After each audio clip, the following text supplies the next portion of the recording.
देखते हैं case number 5। Case number 5 में जो एफ ऑफ एक्स है that is e to the power x into लिखा हुआ है we.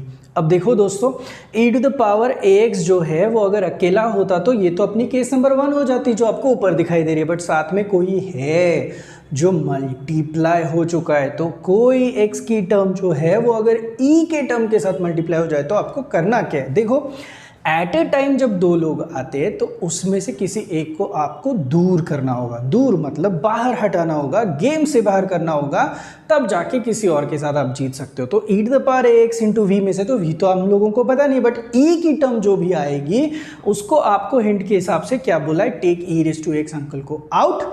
Once you take that out, उसके बाद आपको रिप्लेसमेंट करना है। जहां जहां पे डी दिखता है the replacement should be D plus A, मतलब ई बाहर आएगा लेकिन आपको एक कंडीशन देगा, वो बोलेगा आपके पास जितने सारे डी है all the D uncle should be replace by D plus A. मैं आता हूँ फिर यहाँ पे क्या मैंने लिखा हुआ, ये कैसा अजीब सा कुछ एरो मैंने किया हुआ है ये मैं आपको बताता हूँ जब हम लोग एक सम देखेंगे। तो चलिए पहला सम रिगार्डिंग दिस देखते हैं, d square plus 2d plus 3 into y is equal to this. देखो, अगर ये अकेला होता तो केस नंबर 1 होता, ये अकेला होता तो केस नंबर 4 होता, दोनों साथ में है फिलहाल। तो ये तो भाई अपना 2x वाले टर्म और e वाली टर्म है तो केस नंबर 5 है। अब आपको रूल के हिसाब से पहली भगवान की स्टेप हो गई। अब इसके बाद आपको करना क्या था, रूल हमें बताया है कि आप लोगों को e रेज टू 2x को आउट करना है। तो take e raise to 2x को आउट करेंगे। अब जितने सारे d हैं all the d uncle should be replace by d plus A. अब d प्लस इसका कोएफिशिएंट है 2, मतलब a की वैल्यू हो गई 2, तो all the d's must be replace bye क्या करना पड़ेगा, d प्लस 2 करना पड़ेगा। मैं दिखाता हूँ ना आपको, y ले लो भाई साहब को बाहर। अब ये गेम से पूरी तरीके से आउट हो गया, लेकिन जितने सारे d's हैं इन सारे d को रिप्लेस करके चला गया। तो ये आपको आपका सीन कुछ इस तरीके से दिखाई दे रहा है। अब बचा सिर्फ और सिर्फ यहाँ पे एक्स स्क्वायर। आप समझ रहे हो मेरी बात।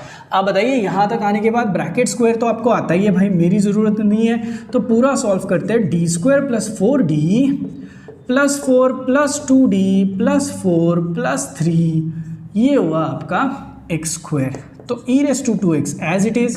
Late me simplify this. ये जब सिंप्लीफाई होगा तो आपका आंसर आएगा d square plus 4d plus 2d become 6d, 4 4 और 3 हो गए 11, और यहाँ पे आपकी टर्म आई x का square. Now will you please tell me, यहाँ तक आपका आंसर आने के बाद इसके बाद अगर आपको सम को सॉल्व करना है तो क्या करना पड़ेगा। देखो, आपको पूरे 5 सेकंड देता हूँ सोचने के लिए। देखो, यहाँ तक आपका सम आने के बाद आपको क्या करना पड़ेगा बताओगे?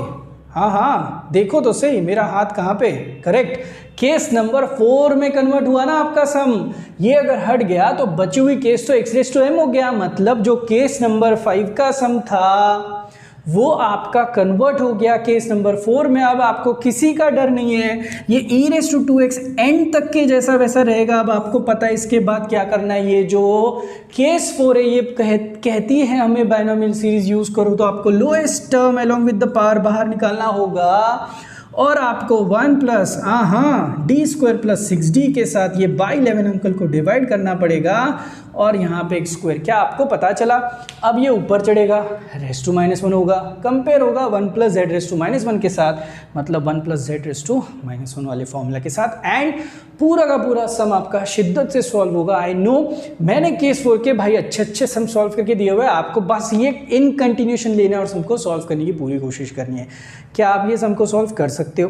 Case 5 got converted into case number 4, very easy, clear. अब थोड़ा सा चेंज करता हूँ ये सम।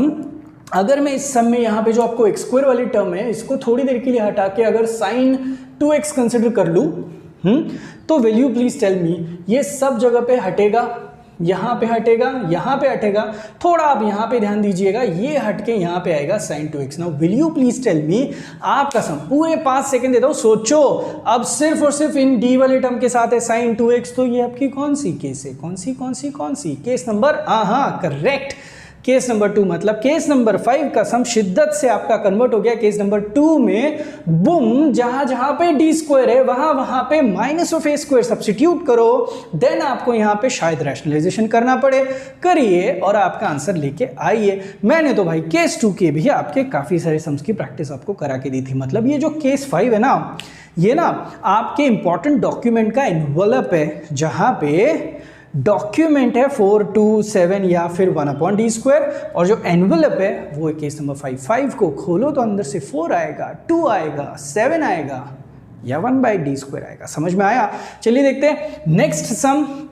D square minus 4d plus 4 into y को एज यूजुअल नीचे लिया। यहाँ पे e⁻2x के साथ भी कोई ना कोई टर्म है, राइट। अब आपको पता है मैंने क्या करना है, मैंने यहाँ पे भी टेक e⁻2x को आउट करना है, करेक्ट है। और मुझे जहां जहां पे d मिलता है मैंने यहाँ पे d प्लस वापस से क्या सब्स्टिट्यूट करना है। To you all know that कि मैं अब क्या करने जा रहा हूँ। मैं जहां जहां पे d मिलता है वहां पे तो सब्स्टिट्यूट करूंगा ही, साथ में e⁻2x अंकल को बाहर लिया है तो all the d's uncle got replaced by this, है ना। और ये आया +4 और शिद्दत से यहाँ पे अरे सॉरी e⁻2 की टर्म बाहर आई तो 1/x³ बैठा, है ना। अब सिंप्लीफाई करते हैं e⁻2x एज इट इज, ये सिंप्लीफाई करोगे तो आएगा d square plus 4d plus 4 minus 4d minus 8 plus 4 1/x³। डरने की कोई बात नहीं है, शायद आपको खुशी ही होगी क्योंकि 4d के साथ 4d चला गया, 4 और 4 8 के साथ 8 चला गया तो बचा कौन 1/d स्क्वायर। तो आपकी टर्म बची सिर्फ और सिर्फ e⁻2x अंकल बाहर 1/ कितना d स्क्वायर और यहाँ पे आया 1/x³। अब आपको तो पता ही है, मैंने यहाँ पे भी लिखा है कि केस नंबर 5 कन्वर्ट हो सकती है कुछ ऐसे टर्म में 1/d स्क्वायर।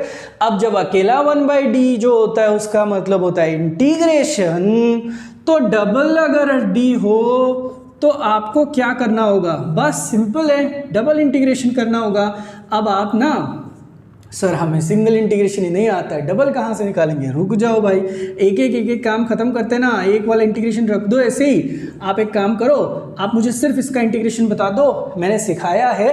अब मैं आपको डायरेक्टली आंसर बताऊंगा इसका -1/2x²। थोड़ा ढूंढो, थोड़ा कुछ काम आप भी तो करो, किस तरीके से मैंने इंटीग्रेशन निकाला है कुछ समझ में आ जाएगा। आप मुझे बताइए, यहाँ से माइनस और 2 को बाहर लीजिए तो इंटीग्रेशन ऑफ 1/x² बचेगा, वो भी आपको पता है -1/x आता है। तो your answer is e⁻2x with -2 with this is -1/x। Simplify करोगे माइनस माइनस कैंसिल, तो e⁻2x/2x would be nothing but your final answer. तो केस नंबर 5 के बहुत सारे रूप है, 4 में भी कन्वर्ट हो सकता है, 2 में भी, 7 में भी, या 1/d स्क्वायर में। आप मुझे बताइए, आप प्रोफेसर होते तो केस 1, 2, 3, 4, 5 में से सबसे ज्यादा एग्जाम में कौन सा पूछते? भाई केस 2 पूछने की जगह पे क्यों ना मैं केस नंबर 5 पूछूं, वैसे भी 5 बाद में कन्वर्ट होकर 2 बन ही जाएगा ना।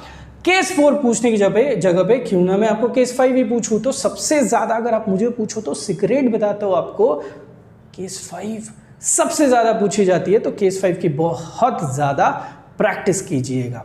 Okay, all right.